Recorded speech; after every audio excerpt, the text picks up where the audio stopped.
ยินดอกเขตงามนี่แหละบ่ลิ้นน้ำอายเลยเนาะบ่ใช้บ่ไปเฮ็ดเวียกมาแล้วมาล่ะคือมาไวแท้ไปบักหึง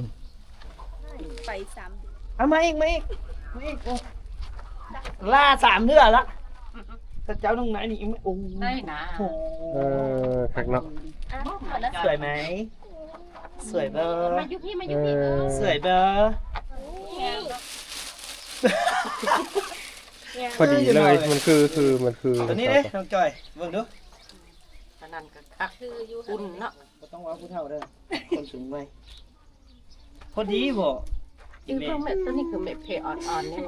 ตัวนี้เคงต่อเนาะน้องจอยเนาะโดยเดินทางปลอดภัยเด้อขอบมุกขอบใจโดยเครื่องนุ่งของถือ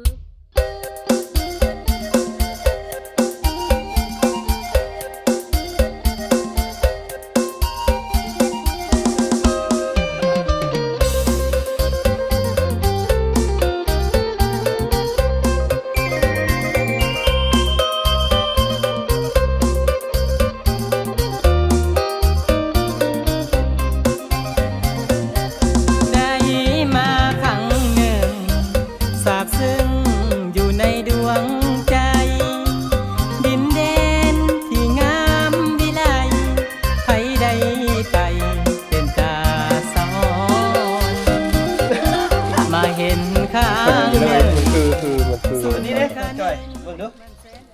ตอนนั้นก็คักคืออยู่อุ่นเนาะเนาะแฟนแลนด์เนาะเอาลองนี่ตัวนี้มันแบบคือว่าหุ่นใหญ่ๆแน่นะคือว่าหุ่นใหญ่ๆเนี่ยมึงรู้ป๊าดเด้อบ่ต้องอาบน้ำเลย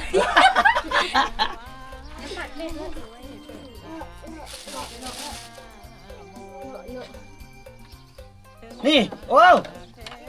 สีแดงมานี่เจ้าตัวนี้มาอันนี้คือนี่ตัวนี้เนี่ยเปียกอีกแล้วอันนี้ดูดิเบิ่งก่อนลอง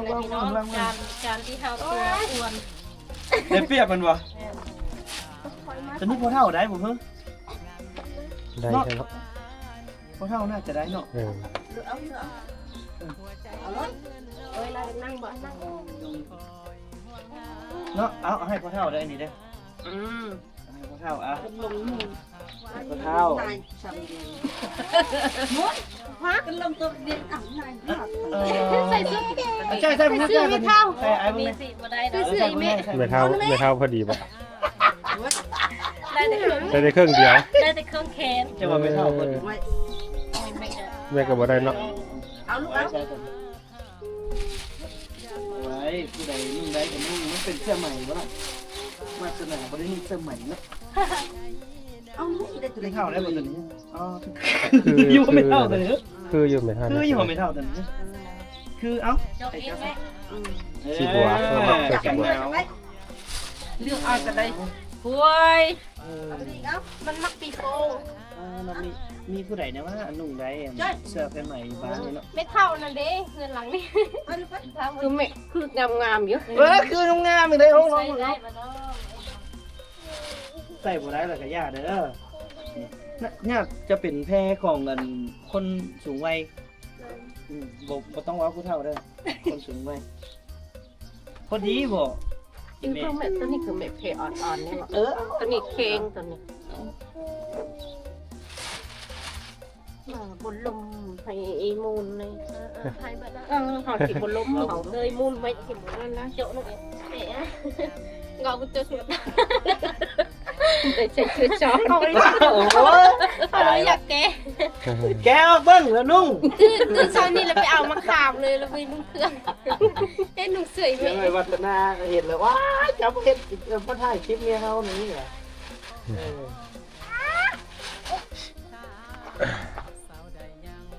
นึกเอ้ยเบะบุ้ยลูกไม้ในพีดเลยใช่มาดูผู้ใดนุ่งได้แล้วมาเอานี่เบะกี่ละนี่งามอยู่ได้แค่ไหมมาเบิ่งแม่ตัวนี้มันติดกระดุมอดเบะกี่หลังยังใส่เสื้อใหม่นะเดี๋ยวอันนี้ไอ้ปะไว้นี่ซะอันนี้ยัง2 ตัวเนาะนี่2 ตัวผู้ใดนุ่งได้ก็นุ่งเด้อ ตาไว้นี่ไว้ปั่นกันถ้านุ่งได้ก็นุ่งนี่นะพี่น้องขอบใจทางพ่อแม่ทางอยู่บ้านปักหนึ่มเนาะก็ยังเครื่องเพิ่นยังหลายอยู่เดี๋ยวเขาก็สิไปหลายบ่อนหลายบ้านเนาะลองพี่น้องขอบใจละลาย ไอ้พนี้พอดี เบิ่งดูพอดีเหรอเบิ่งดู กินเบิ่ง เอามาให้เพิ่นเบิ่งดู แล้วอันนี้นะอ่านเลยนะเด็ดใส่ได้ก็ได้ คันนุ่งได้ก็เอา นี่ไม่จ้ะ มันจะลุ่มจมน้ำนะเบ๊ เฮ้ยดีนะไอ้ไม่นะ อีทำปะไหนสัก มีนูต้อง จากกาย จักกระเจ้าแต่งมาได้ไหนกระดุมเอาไปไว้ทางหลังโอ้ใส่ยากแน่เลย เขาให้ใส่แบบพร้อมผัวพร้อมเมียนะประมาณนั้น จ้า เขาให้ใส่พร้อมผัวพร้อมเมียหรือน่าจะพอดีอันนี้เขาเอาไว้ เรื่องนนก็ต้องให้เจ้านึงในการเลย พอดีนะมาจะ ขับใจเด้อ โดย สมุกขับใจหลาย ขอบใจกับที่จริงมันก็ยังงามอยู่ดอกแต่ เอา เพิ่น งามนะ สลาย หัวล้ม สลายคนในเมืองเขาเจ้านุ่งดำเทือสองเทือล่ะเขาเจ้าก็เศร้า เจ้า เขาเจ้าก็ ปันงามเฮาเนาะไม่เฮา เขาเจ้าก็ว่าบ่รังเกียจบ่เขาก็โอ้ยดีใจแล้ว ๆย่างเกียรติทำนุ่งเนาะ เครื่องนุ่ง ท่านยกตัวอย่างท่านซื้อกับเบิดหลายพันเติม แม่น เพลงไหนเพลงใหม่ แค่ใหม่ อย่าตัดเด็กอย่าตัดเด็กเอาไป เอาเดี๋ยวเราก็สิได้ออกเดินทางต่อเนาะน้องจอยเนาะ โดยเดินทางปลอดภัยเด้อขอบมกขอบใจ โอ้ยโดย เครื่องนุ่งของถือ เอาเดินๆจังมาเห็นกันเท่านึงมันกับประมาณนี้ละเนาะอันนี้ก็เราบ่ได้ลมน้ำลุงเลยบ่ลมน้ำลุงเจียงเลยอะทุกซะ ทุกซ่าได้ไหม ทุกเลยทุกเป็นบ่ว้าวแก่งหัวลึกไปสาวเมื่อนำปะสาวเมื่อ มา นำ อยู่หน้ากายเพิ่นเด้อหาปลาเพิ่นเด้อ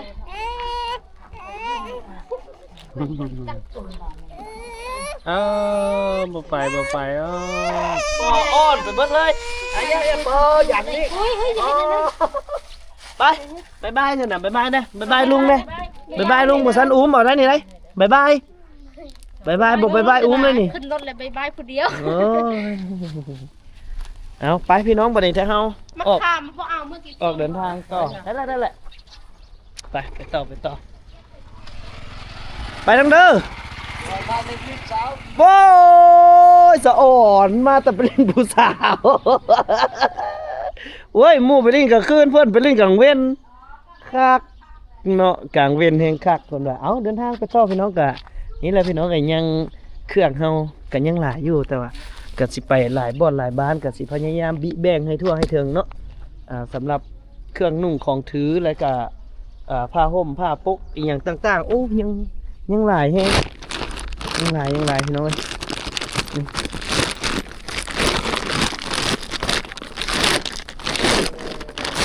โอ้บ่สุกเบิ่งบ่สุกน้องจ้อยมันอันนี้เด้อไอ้อยากให้พวกน้องว่ะอีหลีได้อีหลีไอ้เห็นมันงามอะไรอยากให้เอามาอีกโอ้ล่า3เดือนละเห็นมันงามเลย โอ้ยอยากคนเนาะ มันต้องงามมาเลย เห็นไว้ลูกนายแล้วค่ะ มาแพง จับมาในห้อง ปั๊บไปวับนี่เบิ่งดูนี่เอา พอที่ให้ตาย นี่ นี่ไม่เนาะ เต้นเลยบัดนี้ลินเอวเลย โจ้เบิ้ลเลยก่อน คือบอ คือ แบบนี้นะก็อีกสักพูดใครนะจะพูดสมอ เอามาเบิ่งดู เอาเหมือนรักแม่ตัวเด็ก ผู้ใดมักแนวใดนี่มีได้นี่ ต้องหักต้อย สิ่งงามโอ้น้องก้อยตัวนี้ก็ข้าเจ้านุ่งไหนนี่ข้าเจ้านุ่งไหนนี่โอ้ ได้นะ โห คักเนาะ สวยไหมสวยเบอร์ มาอยู่พี่มาอยู่พี่ สวยเบอร์ งามเนาะ ไผ่งาม น้ำเป็ก บังพุงน้องจอยลองดูน้องจอยนุ่งคืออยู่เลยล่ะ เสียงมันคลำแล้วก็ งามแต่ละตัวงาม มันเป็นตัวแพงคนก็ว่า ล้ำจ้อย เข้าไปเนี่ยเข้าไปเอามาพี่เอามาพี่ อ๋อ อันนั้นกินอันเรียก อันนี้นะ มันจะ คน ลาบ เตี้ยๆแบบใส่ ตัวนี้อยากล่ามตัวนี้ ตัวนี้ตัวไม่เท่าตัวนี้สีอีหลีสีเจ้าเลยล่ะตัวนี้ เอานะ เลือกเลยไปเดี๋ยวมัน เป็นแนวอันนั้น สีนี้ก็งามสีนี้ก็งาม สดจอยนะครับเอายาวเนาะ โอ้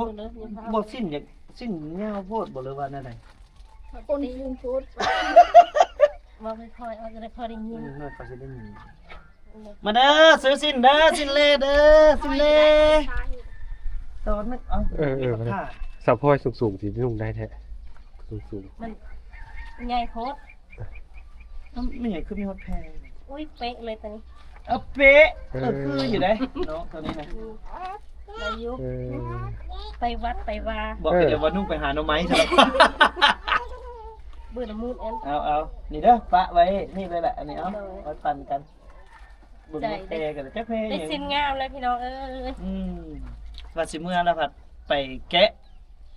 ผ้านั้นผัดเห็นตัวงามอีกก็เลยเอาลงอีกแล้วน่าจะเพโอเค เพลงเลยนี่ งาม งามงาม ที่จริงอะยังหลายอยู่ในรถเต็มกระบะรถเลยเนาะแต่ว่าเฮาสิไปหลายพื้นที่กระจายความสุขให้กับสังคม ขนมเล็กเจอนี่ตัวคนนี้ เออ เจอนี่ตัวเจอนี่ ตอนนั้นกับมัดจ้ะงามแล้วตอนนี้ บ่ จองนะ จองแล้วตอนนี้ คลิกไว้เลยเด้อเอาลองมึงนู้ผู้ใดมีลุ้นแน่ตอนนี้เอา ตอนนั้นไอ้นึกอะเบื่อตึกมาไอ้นึกเลย เล่นอ่อนอ่อนอัน เอาสิ้น ทุกทีเด็กใจ มาแจกใหญ่ นี่เลยอีไทยนะ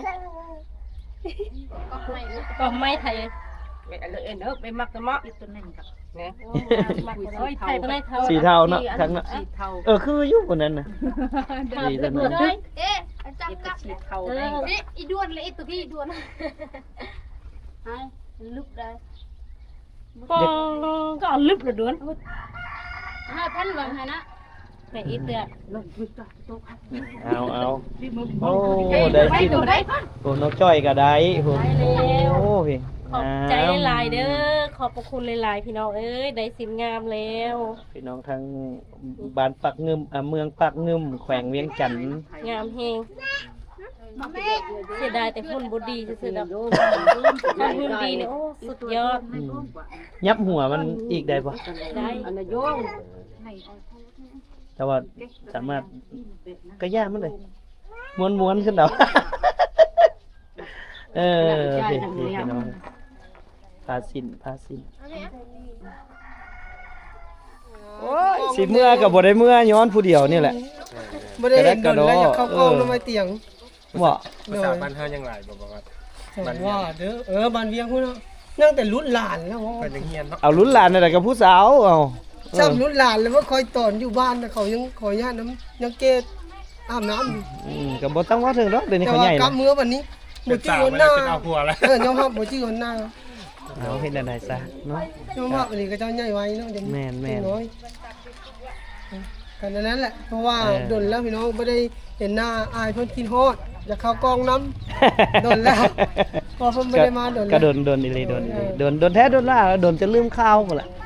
โดนแฮง หลายเดือนเนาะ มาบ่อยๆมาดุๆเนี่ยกัน มาก็เบิ่งกิจกรรมมาแหละเพราะว่ามันเป็นโซนทางใดไปก็ขายอย่างเด้ขายสินไหมแต่ข่อยบัดเอามาย้ายไปแล้วอันนี้มายาฟรี บ่แล้วสินมันก็ต่างกันเนาะสินต่างกันเพิ่นเอาให้ล่ากับซื้อเองมันต่างกันได้เนาะมันบ่คักได้ ทางเจียงปากเพิ่นนี่คือสิมาแต่ไกลอยู่เนาะ มาแต่ปากเซ่จำพักเลย โอ้เลาะมาเลยบ่ไอ้ แม่เดือดมา โอ้เอาขอให้มันมาเฮงๆเด้อให้มันมาเฮง มาแต่ประเทศ ๆไปเด้อเฮาออกก่อนเด้อบ่วัดเด้อบัดนี้เด้อสิ สิไปเวียก สิไปซอยเขาเจ้าอยู่พุ่นแหละอยู่ไปไม่เฮือนเพิ่นพี่น้องเดี๋ยวเฮาจ้อยแถม ไอ้ว่าเจ้ามักเลยตัวนี้ฮะแถมบ่เจ้าคือมานุ่งยากเลยไอ้ว่าแถมตัวนี้แหละให้เจ้า คือ แม่งเลย พอคือลีคือแล้ว เออ แม่นโอ้อันนี้เพก พ่นกับพ่นให้ทั่วละวะพวก พ นั้น อเอาขึ้นโตพอตัวผู้ใดขับแทนนี่กับพอแทนเลย บอกเพราะว่าเห็นเพิ่นคือว่ามักนุ่งไปซินะเออ มักนุ่งแล้วเนาะ เอายายไปคนละโตคนละใดนั่นแหละยังสิมาไม่อีกอยู่ น้อยได้หมดทุกคนป่ะ มันกับบ่ทุกคนดอกก็เป็นบ่ทุกคน เออเอาพี่หาขนมน้อยๆไปเดี๋ยวเอาทางเอาเดินทางต่อเลยบัดนี้ฮิตแล้วบ่ไปแต่เฮาออกก่อนบัดนี้ไปเลยแล้วบัดนี้หลายเทื่อละศิลานี่ก็บ่ได้ไปจักเทื่อ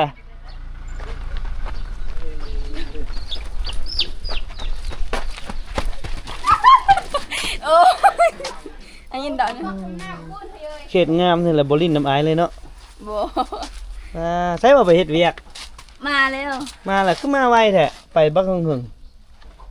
ไป3 เดือน ๆ3เดือนไปเฮ็ดเรื่องหยัง แม่บ้าน เป็นนายบ้าน แม่บ้าน ว้าเฮ็ดอันบ่เตียงมาแล้วเฮ็ดปบอีกปบหนีบ่พ้นดอกพี่น้องเอ้ยเพราะว่าคนหน้าตาดีๆแน่นอนนึงนี่บ่เตียงต้องไล่โลดเฮ็ดอยู่ไสก่อนแม่บ้าน อยู่ตะแคร่ เอาอยู่แค่นี้3เดือนแล้วมาพักผ่อนเนาะ แม่น ไปก็ มันก่อน มากนมันมาเป็นสาวสวนมันก่อนให้หน้าดำแล้วยังไปไหม แม่นบ่เออ เก็บ แสดงว่าน้องจันยังมีแผนวางแผนสิไปอีกเนาะน้องพูดเด่นน้องพูดไปอยู่ไสละ เวียง มาอยู่เวียงไปอยู่นำสามีแล้วอ๋อน้องพูดเรียบร้อยยังแต่น้องจันเด้อบัดนี้เด้อยังบ่โสดปานใดดอกโอ้ยโอเคเอาแวะลิ้นน้ำน้องซำนี้แหละเด้อจังหน่อยสิลืมหน้าเดี๋ยวอันนี้เห็นบ่สุก บ่เห็นเราเมื่อกี้งามๆอยู่ก็เลยบอกอันเตียง เพิ่นว่าสาวจันงามแต่ว่าจอดสิไปก็บ่ให้ไปเบิ่งถ่ายรูปนะน่าฮักอีหลีเนาะไปเฮ็ดหยังมาจังงามเพิ่นคนนี้เพราะอีหลีถามอีหลีไปเฮ็ดหยังมาอีหลีเอ้าเข้าสปาไปซีดโบท็อกซ์ บ่มี ไปเสริมดังมาบ่เฮ็ดหยังเลย ไปอยู่ละลาแล้วมันฮักสวยเองได้ไปอยู่ในเมืองแล้วก็สวยโอเคเอาเดี๋ยวมายอกน้องจันซำนี้ก็เนาะสาวจันบ้านนาตี โอเคเดี๋ยวบ๊ายบายไปก่อนไปบ่สุกแม่นพี่ยังอันน่ะคู่พี่ยัง มักขัน บ่ซิมนะเลยนี่ กินนะอาย แล้วกินนะ กินเลยเนาะบ่ให้ซิมเนาะ บ่ซิมได้กินแล้ว กินตะวัน โอ้คันมีอันแบบแก้วผงในอยนึงนี่คักขนาดเลยเนาะบ่ทันกับแก้วปลาแดกคักแม่น กินน่ะเมฆตำให้เห็น บ่ฟ้าวไป เอาแม่นี่นะ สิไป เอานะ สิไปซอยบนเฮือนเขาไฟไหม้ เพิ่นมาอยู่บ้านน่ะ อยู่บ้านผาเวียงยมราชอันนั้นโอเคไปก่อนมาไปที่ให้อีหลีก่อน ให้แน่ ค่อยให้อีหลีก่อนมา นี่เอามีถึงแล้ว ทุกเอาธงเข้ามานะเอาธงเข้ามาได้รถมาเตรียมพร้อมอยู่แล้วว่าเรื่องของป้าของซ้อนนี่เขามากนั่งเลย ไอ้น่ะ